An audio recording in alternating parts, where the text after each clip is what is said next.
विकेश भोजपुरिया डीजे विकेश भोजपुरिया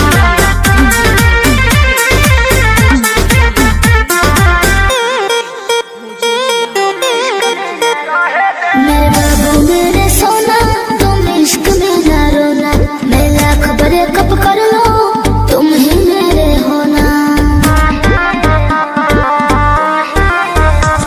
मेरे बाबू मेरे सोना तुम इश्क में ना रोना, मैं लाख बड़े कब कर लो तुम ही मेरे होना। समझा करो मुँह बांध कर हमरो के कुछ कहे दे, कुछ कहे दे। अबे बात करी रे बगली रहे दे, अबे बात करी रे बगली रहे दे। दर्द मेरे मारी वो पहिले सहे दे, अबे बात करी रे बगली रहे दे। दर्द मेरे मारी वो पहिले सहे दे।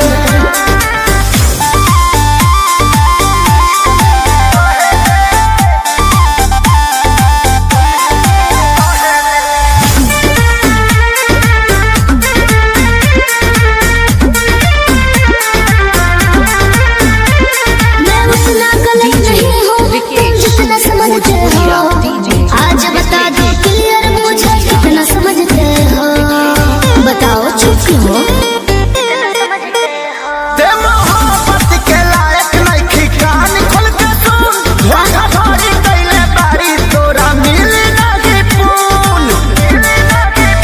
दहतानी अपना लाइफ में तो दहे दे, जानू दहे दे। अबे बस करी रे बगली रहे दे, अबे बस करी रे बगली रहे दे। विकेश दर्द भोजपुरिया मेरी वो पहिले सहे दे, अबे बस करी रे बगली रहे दे। दर्द मेरी वो पहिले सहे दे।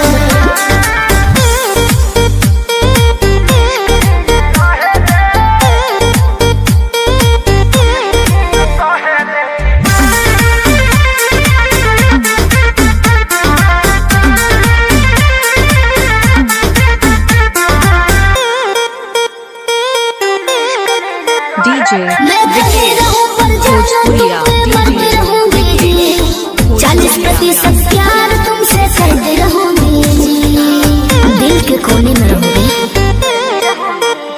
अभियो सुधरे के चानस बा, सुधरी जो ना रे। उड़न छोड़ देते धरती पर उतर जो ना रे। अब ही उम्र वाला हावे के तो लहे दे,